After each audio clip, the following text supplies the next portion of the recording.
Beleza, então dando continuidade aqui ao nosso treinamento, tá? Eu vou aqui agora falar com vocês sobre a estrutura de controle switch em Java, beleza? Então, mas antes de começar, não se esqueça de fazer aquele triplo C, tá? Como diz o pessoal da linhagem Geek, sim, eu gosto também dessas coisas, né? Curta, compartilha e comente, beleza? E se inscreva no canal, tá? Vamos lá então, começando então aqui referente à minha estrutura switch. Tem aqui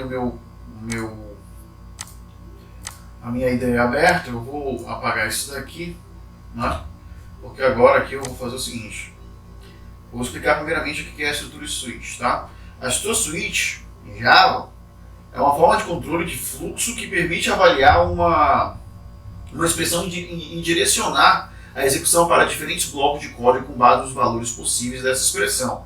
Ela é particularmente útil quando você tem uma expressão que pode ter múltiplos valores e deseja executar diferentes ações dependendo, né, desses valores. Eu vou mostrar para vocês como é que funciona a sintaxe da switch, dessa estrutura de controle, tá? Vamos lá, switch. Então aqui eu coloco minha expressão, beleza? E dentro dela então eu vou ter os meus case. Aí, ó. Então vamos supor que eu tenho case 1, vou colocar aqui valor 1, pronto, 2 pontos, né? E aqui dentro então vai entrar o meu código a ser executado. E aí logo depois desse código eu tenho que determinar o que vai acontecer. Então eu posso usar um break aqui, eu preciso usar um break para o meu próximo caso. Case, valor 2 pontos, e assim aqui eu coloco o meu outro código a ser executado, e assim vai, tá? E assim vai, posso ir escrevendo quantos casos eu quiser aqui. Break, lembrando que se faz necessário que você coloque, no caso, logo após cada instrução de case, dentro dela esse breakpoint aqui, esse comando break, para você encerrar o teu código naquele ponto após ele alcançar a determinada expressão que você está querendo fazer, tá? Então, para finalizar, nós temos aqui, no caso isso aqui vai, né? Como eu falei, vou colocar aqui 1, 2, 3 pontos aqui, dizer que eu posso colocar quantos casos eu quiser aqui, tá bom? Quantos casos eu quiser aqui. E nós temos o default, que é o padrão. No caso, o que acontece quando o código, no caso, não corresponde a nada do que você colocou, nenhuma condição que você colocou, ele não conseguiu achar nada das condições, então com o padrão ele vai exibir determinada mensagem ou ele vai executar determinada ação, tá? Então vou colocar aqui, ó, código a ser executado se nenhum caso corresponder, beleza?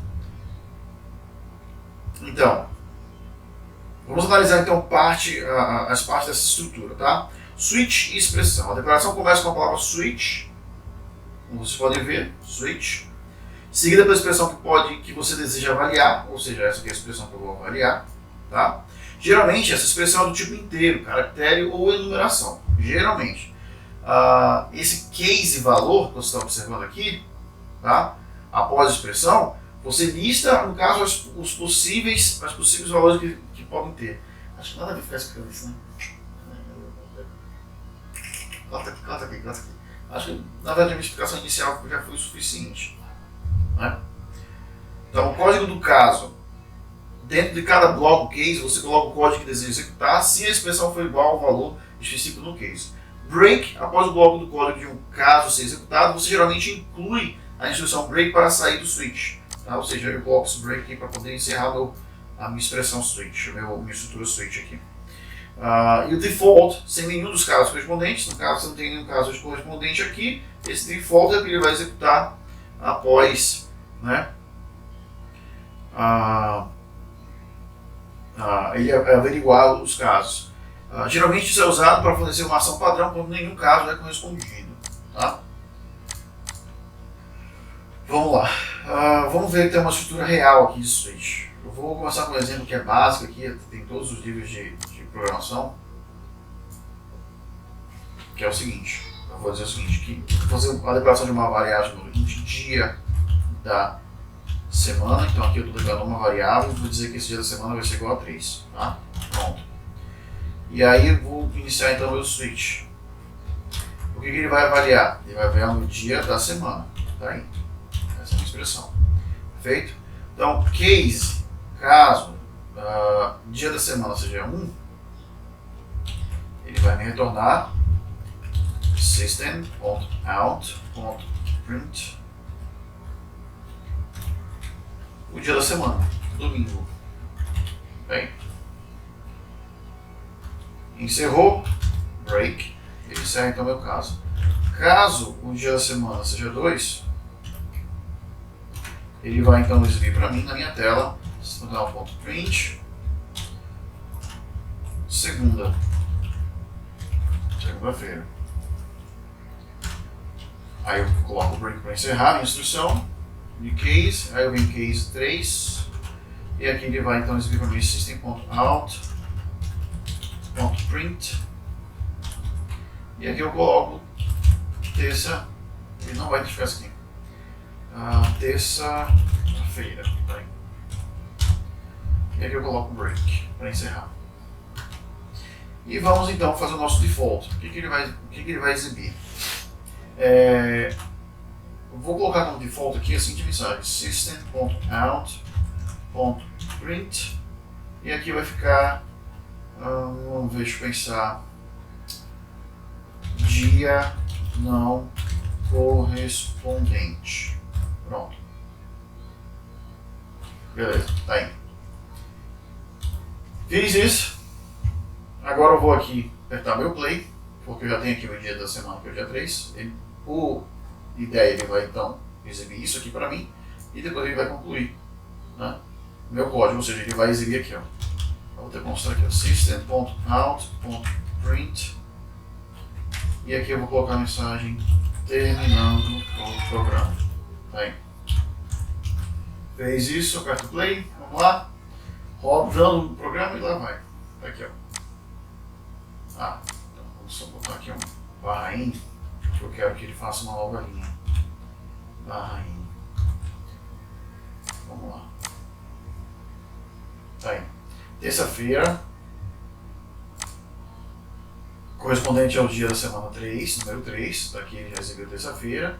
E aí então ele pulou para terminar o meu programa. Agora o que acontece se eu tirar o break daqui? Vamos ver o que vai acontecer? Vamos ver, eu vou salvar aqui, rodando o código.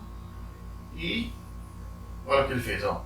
Terça-feira, dia não correspondente, ele está exibindo aqui o meu default, minha mensagem default, e terminando o programa, que é a mensagem normal que ele vai falar. Ele só saiu depois que ele executou tudo. Eu vou colocar o break de volta, eu vou colocar aqui o número 1, tirar o break, e vou colocar ele aqui, de volta aqui, tá? Break. E vou rodar o código de novo, vamos lá. Vou dando o código e ele vai exibir para mim, olha ali. Ele exibiu domingo, que é o normal, só que ele não parou de rodar o meu código, ele continuou rodando. E aí veio o quê? Segunda-feira, né? Ele rodou segunda-feira, só que de segunda-feira ele pulou para terminando o programa. Por quê? Porque aqui na minha estrutura eu tenho break no case 2. Então, essa é a importância de você ter, na verdade, break quando você está programando e utilizando a estrutura de condicional switch, tá? Beleza? Então, espero que essa aula tenha sido esclarecedora. Para mim foi super esclarecedor, tá? Lembrando, eu vou só concluir aqui algumas coisinhas, que o switch é eficaz quando você precisa avaliar uma expressão para encontrar correspondências específicas. No entanto, ela é adequada apenas para valores discretos. Ao entender a sintaxe e a funcionalidade da estrutura switch, você pode criar fluxos de controle mais eficientes e compreensíveis em seus programas Java. Então, a switch é uma ferramenta poderosa para lidar com múltiplas condições em Java. Beleza? Então, curta, comente, compartilhe e se inscreva no canal. Até mais. Valeu!